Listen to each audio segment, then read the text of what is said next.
So I was listening to this conversation between Eric Weinstein and Dr. Agnes Callard on Eric's podcast, The Portal.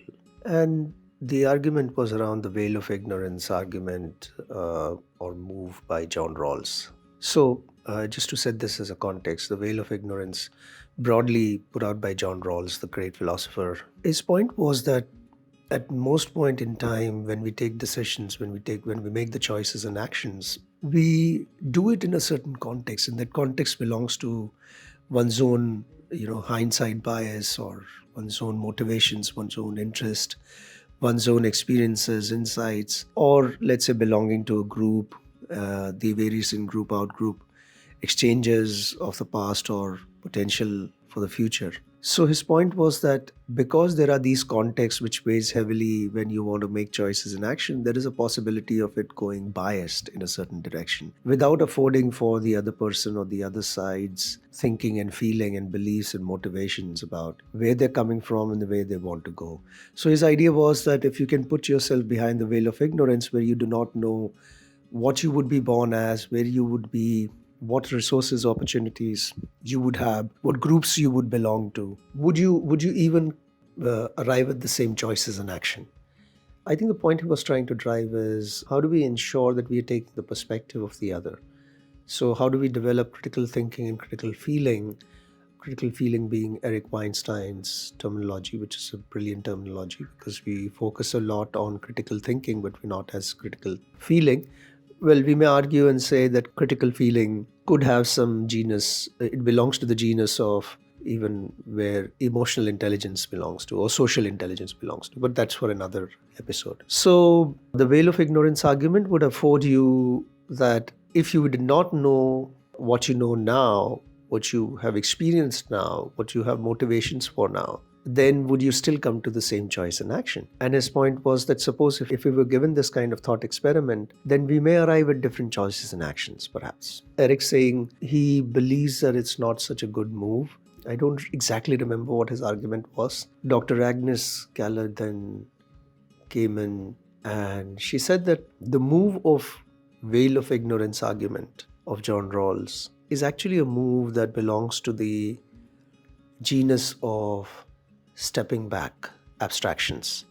So, whatever abstractions that we can develop, abstraction here would mean that when we make particular arguments, how do we go back to the general? So, moving from general to particular and particular to general. So, the general aspect of this particular argument could be generalized at a more higher order abstraction to the genus of stepping back and then contributing. So, there could be different kind of mechanisms through which we can have a stepping back thing. A way to even get to the point of stepping back argument could be a very simple thing. So we all have had this personal experience where you've had the experience after the event, after the episode, or before the event, before the episode. Event or episode here could mean anything, any experience. And when we have those event episodes, before and after kind of experience, we are not in the event. We're not in the episode. We are away from it. So the abstraction is away from the event or episode. So on a personal experience, we have imagined about the future, which means we are away from the future.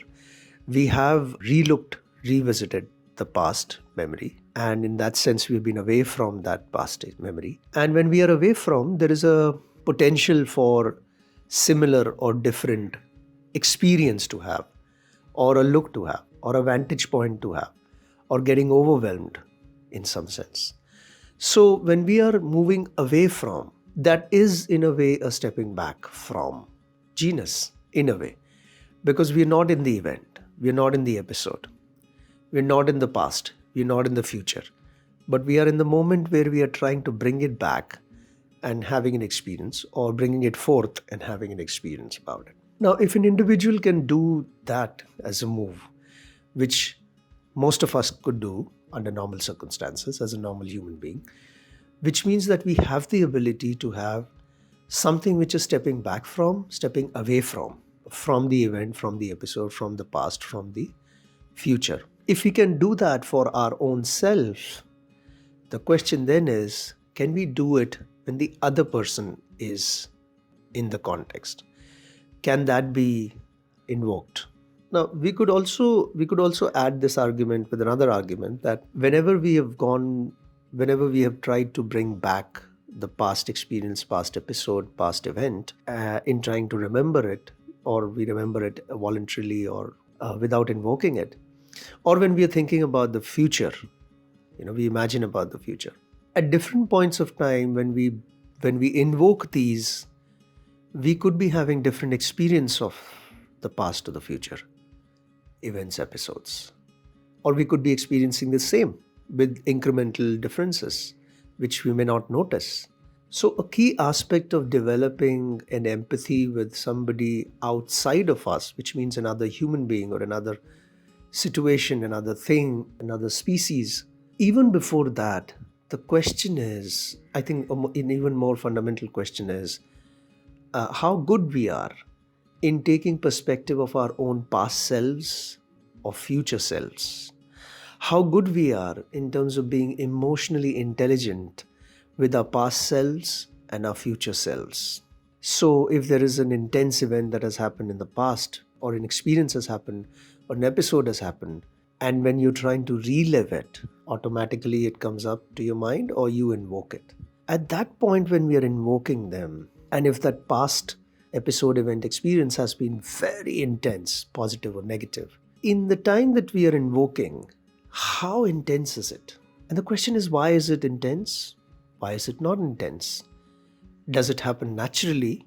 Does it happen through cultivation of practices to stay away from it in some sense? In the sense, again, the stepping away move. Sometimes we have a very high degree of self-criticism or a very high degree of self-aggrandizement, self-acceptance. When we try to apply high degree of self-criticality, self-aggrandizement or self-acceptance, and put this on past intense event experience, the question is, do we become very critical of ourselves? Or do we become very accepting of ourselves? Do we become too optimistic about our own self? And if we can, on an ongoing basis, continuously study the way we deal with our own past selves and future selves, and are able to see, sense, cultivate, to rise, to be away from, and even question whether this is possible in some sense. So we could possibly sometimes arrive at a place where we see that we are over empathizing with our own selves. So if let's say you've done something wrong, you've thought something wrong, we empathize, or you empathize with yourself more. But when it comes to another person doing the same wrong, similar wrong, or feeling similarly wrong, the empathy is different. So are we over empathizing with our own self but under empathizing with the outside? And then again, empathy being nuanced into, we don't have empathy equally or experience empathy in the same manner for all the people at all the time. Even within that, there are nuances. For example, the same thing that is done by one person, and let's say it was wrong, but if that person happens to be a very good friend and you're going through a very good phase of friendship with that person, and you are yourself in good phase of presence and being, you would pardon it perhaps. Or even if you were to communicate that that's not right to do, you would try and communicate in a different manner. So the spectrum of forgiveness, overlooking, ignorant, or communicating with a constructive feedback, non-hurting, would be very different than, let's say, the same act was done by somebody that you really don't like, and you are not, with your presence and vivek, your discretion, and you're going through a very different kind of intentionality and philosophy, and you could reprimand, rebuke, scold, become annoyed, frustrated, angry at this person because that person doesn't belong to your in-group. So we can see that when we nuance these aspects, the move of taking perspective, thinking what others are. So even before the idea of perspective taking, which is thinking what others are thinking, or empathy, which is feeling what others feeling, I think there are even other moves which are simultaneous and maybe we need to start cultivating them before and or simultaneous with the outside, which means how do we think about our own thinking? If we have thought about something about the past or the future, how do we take perspective of our own self, but the past selves or the future selves or the other selves in the current moment? How do we take perspective of our own self? And the second is, how do we empathize with our own selves, our past selves, our future selves, or our other selves in the current moment, current phase? Till the time that we go down this path of think what one thinks, feels what one feels inside, and then the same thing outside, which is thinking about what one is thinking in the context of thinking and feeling about what others are feeling. Unless this move is done, we'll keep getting into circles and whirlpools of just running here and there, helter and skelter. In the next episode, we'll try to spend some more time because whatever was discussed here was slightly more abstract. So we'll try and come back to these aspects and explain them more.